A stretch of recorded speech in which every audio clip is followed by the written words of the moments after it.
बिस्मिल्लाहिर्रहमानिर्रहीम। Hello students, कैसे हैं आप सब। तो स्टूडेंट्स, आज की क्लास में हम लोग पढ़ेंगे फंक्शन ऑफ हार्ट।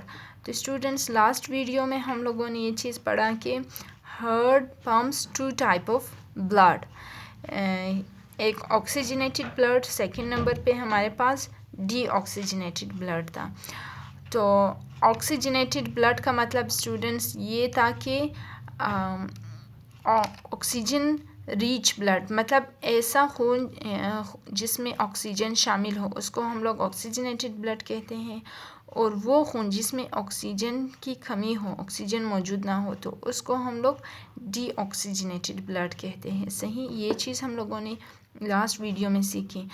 तो स्टूडेंट्स, इस वीडियो में जो है फंक्शन ऑफ हार्ट में हम लोग जो है ऑक्सीजनेटेड ब्लड को हम लोग रेड कलर से हम लोग शो करते हैं, सही, ऑक्सीजनेटेड ब्लड को। और डीऑक्सीजनेटेड ब्लड को हम लोग जो है ब्लू कलर से शो करते हैं, सही। तो बेसिकली साइंस में यही दोनों, हालांकि ब्लड ही है, ब्लड में कोई ब्लू कलर नहीं होता है, लेकिन जो बुक में शो होता है तो ऑक्सीजनेटेड ब्लड को हम लोग हमेशा रेड कलर के पेन से रेड कलर से ही शो करते हैं, लेकिन डीऑक्सीजनेटेड ब्लड को हम लोग ब्लू कलर से शो करते हैं। तो स्टूडेंट्स, फंक्शन ऑफ ब्लड में ये मैंने ऐसा रफ डायग्राम आप लोगों के लिए बनाया है ताकि आप लोगों को इजीली समझ में आए फंक्शन ऑफ हार्ट। तो ये बेसिकली हमारे पास एक हार्ट है, ये एग्जांपल आप लोग ये समझ ले कि ये जो है हार्ट है, सही। अब हार्ट के 4 चैम्बर होते थे, 4 खाने। हमारे हार्ट में जो थे 4 खाने होते थे। एक को हम लोग राइट एट्रिया, ये वाला खाना जो है 2 upper chamber right atria, left atria होते थे। फिर राइट वेंट्रिकल, लेफ़्ट वेंट्रिकल होते थे, सही। ये चीज़ हम लोगों ने लास्ट वीडियो में पढ़ी थी स्टूडेंट्स। तो यहाँ पर अभी राइट एट्रिया जो है राइट वेंट्रिकल में खुलता है और लेफ़्ट एट्रिया जो है लेफ़्ट वेंट्रिकल में खुलता है। ये चीज़ भी हम लोगों ने पढ़ी। तो स्टूडेंट्स, आज हम लोग पढ़ेंगे कि जो ऑक्सीजनेटेड ब्लड होता है, ये हमारे पास ऑक्सीजनेटेड ब्लड है, सही। ये लंग्स से होकर, ये लंग्स है, अगर ये हमारे पास लंग है, सही, ये वाला ही पोर्शन लंग्स है और ये वाला हार्ट है, तो ये जो है बॉडी ऑर्गन में मतलब स्टूडेंट्स हमारे हाथ आ जाते हैं, पाँव आ जाते हैं, किडनी आ जाती हैं, मतलब स्टमक, इंटेस्टाइन वगैरह, जितने भी हमारे पूरे बॉडी ऑर्गन, मतलब स्किन वगैरह, सही। तो ये जो है पूरा बॉडी ऑर्गन है, ये आप लोग समझ ले, सही।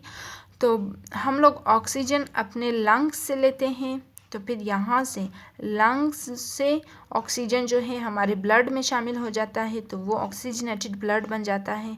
जब ऑक्सीजनेटेड ब्लड हमारे लंग्स से जो है लेफ़्ट एट्रिया में खुलता है, सही। ये ऑक्सीजनेटेड ब्लड जो है लंग से हमारे लेफ़्ट एट्रिया में आता है। अब लेफ़्ट एट्रिया में जो है जब ये कॉन्ट्रैक्ट हो जाते हैं, ये श्रिंक हो जाता है, तो ये लेफ़्ट वेंट्रिकल में खुलता है ये ब्लड, सही। इस खाने से लेफ़्ट एट्रिया में ऑक्सीजनेटेड ब्लड इंटर होने के बाद लेफ़्ट वेंट्रिकल में जाता है।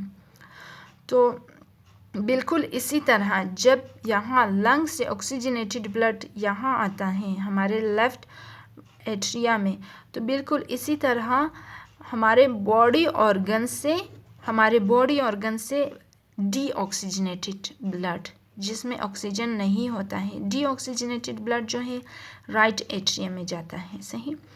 एट द सेम टाइम जब ऑक्सीजनेटेड ब्लड लेफ़्ट एट्रिया में जाता है, तो बॉडी ऑर्गन से डीऑक्सीजनेटेड ब्लड हमारे राइट एट्रिया में जाता है, यानी हमारे पूरे बॉडी ऑर्गन में डीऑक्सीजनेटेड ब्लड भी मौजूद होता है।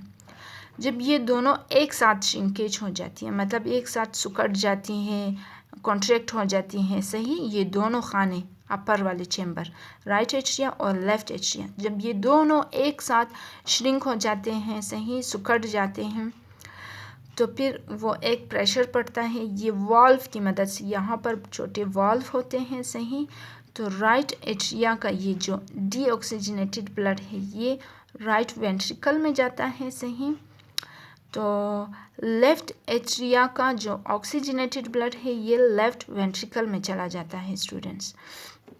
तो यहाँ पर लेफ़्ट वेंट्रिकल में जाने के बाद जब यहाँ पर ऑक्सीजनेटेड ब्लड आता है, ऑक्सीजनेटेड ब्लड ये समझ ले साफ़ ब्लड, सही, साफ़ खून, साफ़ खून जब यहाँ हमारे लेफ़्ट वेंट्रिकल में जाता है तो फिर यहाँ से जब ये दोनों खाने एक साथ फिर सिकुड़ते हैं, कॉन्ट्रैक्ट हो जाते हैं साइमल्टेनियसली, ये दोनों जब कॉन्ट्रैक्ट होती हैं इनकी कॉन्ट्रैक्शन से, तो फिर क्या होता है कि यहाँ से साफ़ खून, ऑक्सीजनेटेड खून निकल कर लेफ़्ट वेंट्रिकल से निकल कर हमारे पूरे बॉडी में फैल जाता है, हमारे पूरे बॉडी में, ऑर्गन में, सही, बॉडी के पूरे ऑर्गन में, चाहे हमारे हाथ हो, पाँव हो, आँखें, मतलब किडनी वगैरह, जितने भी हमारे मसल्स में, स्किन में, सही, ये ऑक्सीजनेटेड खून यानी साफ़ खून जो है लेफ़्ट वेंट्रिकल से हमारे बॉडी में चला जाता है, सही।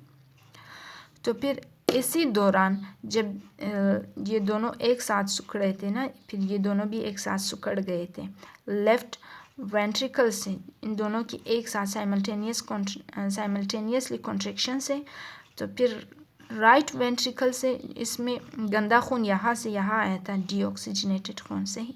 तो फिर यहाँ से ये जो है हमारे लंग्स की तरफ चला जाएगा, यहाँ से साफ़ खून जो है हमारे बॉडी ऑर्गन तक जाएगा, जबकि यहाँ से गंदा खून जो डीऑक्सीजनेटेड खून था राइट वेंट्रिकल से, ये हमारे लंग्स तक जाएगा, सही। ये हमारे लंग्स तक वापस चला जाएगा। लंग्स तक क्यों जाता है स्टूडेंट्स? ये इसलिए जाता है कि लंग्स में जो है हम लोग हवा से ऑक्सीजन को दोबारा इनहेल कर देते हैं, सही।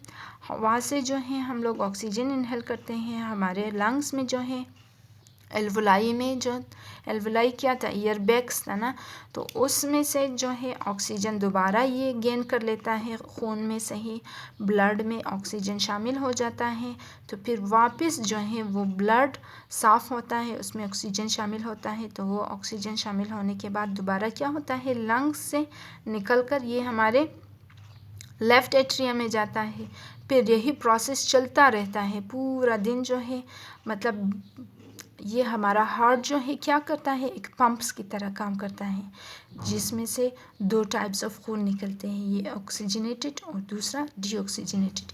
ये दिल का काम है हार्ट का, सही, कि ये पूरा दिन जो है ये पंपिंग होती रहती है, इसकी मतलब खून को साफ़ करता रहता है। लंग्स से ऑक्सीजनेटेड खून यहाँ आता है लेफ़्ट एट्रिया में, फिर लेफ़्ट एट्रिया से लेफ़्ट वेंट्रिकल में जाता है, फिर लेफ़्ट वेंट्रिकल से खून जो है हमारे बॉडी ऑर्गन में चला जाता है, सही। बिल्कुल इसी तरह जब लंग्स से यहाँ लेफ़्ट एट्रिया में साफ़ खून आता है, तो इसी तरह गंदा खून हमारे पूरे जिस्म से, जिसमें कार्बन डाइऑक्साइड वगैरह शामिल होती है, ये चीज़ें हम लोगों ने स्टूडेंट्स रेस्पिरेटरी सिस्टम में पढ़ा था। तो गंदा खून जिसमें कार्बन डाइऑक्साइड वगैरह मौजूद होता है, ये हमारे बॉडी ऑर्गन से राइट एट्रियम में जाता है, फिर राइट एट्रियम के बाद ये राइट वेंट्रिकल में जाता है, राइट वेंट्रिकल से ये बिल्कुल जो है हमारे बॉडी ऑर्गन तक हमारे लंग्स तक चला जाता है। लंग्स में ये खून जो है साफ़ होता है, इसमें ऑक्सीजन शामिल हो जाती है, फिर ये ऑक्सीजनेटेड खून बन जाता है, सही। तो ये बेसिकली फंक्शन ऑफ हार्ट है, सही। यहाँ पर दोनों एट्रिया में जो हैं, दोनों एट्रिया यानी एट्रियम हमारे पास, सही, ये जो है वेंट्रिकल्स में एक वॉल्व की मदद से खुलते हैं, एक बहुत ही छोटे वॉल्व का क्या मतलब होता है कि वो जो है unidirectional flow of blood मुहैया करता है, मतलब उसमें जो है यूनी डायरेक्शन होती है, मतलब ब्लड एट्रियम से निकलकर वेंट्रिकल्स में इंटर हो जाते हैं, लेकिन वेंट्रिकल से ये दोबारा एट्रियम में नहीं जाता है, सही। ये वॉल्व इस चीज़ को मेंटेन करता है, कंट्रोल करता है, सही। यहाँ पर छोटे वॉल्व होते हैं जो कि जब खून यहाँ से यहाँ आता है तो फिर यहाँ से दोबारा यहाँ नहीं चला जाता है, यूनी डायरेक्शनल है, सही। मतलब एक दफ़ा ये जो है यूनी डायरेक्शनल का मतलब ही यही है स्टूडेंट्स की एक तरफ ये बहता है, सही। ब्लड जो है एक तरफ बहता है, यहाँ से यहाँ, यहाँ से वापस नहीं चला जाता है, सही। जैसे वन वे आप लोग कह सकते हो, one way flow of blood, सही। सड़क पे आप लोग जा रहे हो, कोई सड़क वन वे होता है, कोई सड़क टू वे होता है। तो फिर टू वे में इंसान जो है, गाड़ियाँ आ भी सकती है, जा भी सकती है, लेकिन वन वे में सिर्फ इंसान आ सकता है। ये बिल्कुल वॉल्व जो है one way of blood flow है, सही। इस तरह one way of flow of blood है, सही। तो स्टूडेंट्स, आई होप कि आप लोगों को समझ में आया हो, सही, ये फंक्शन ऑफ ब्लड। तो इसकी रीडिंग आप लोग बुक से ज़रूर कर ले, ताकि आप लोगों को और मज़ीद अच्छे तरीके से समझ में आए, सही। सो आज के लिए थैंक यू स्टूडेंट्स।